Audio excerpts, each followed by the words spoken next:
Dostluğun iyilidir, sağı solumuz. Tamam.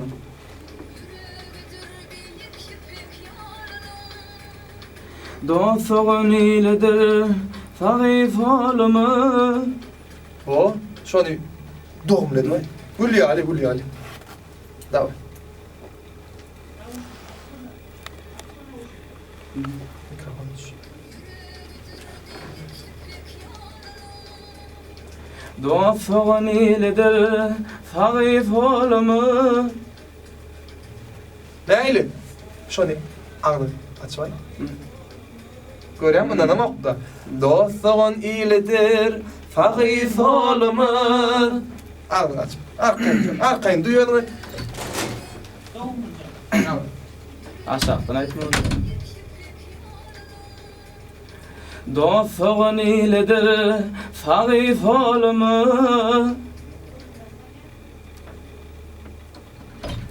Yaxşı, burnuna salyan, bravo.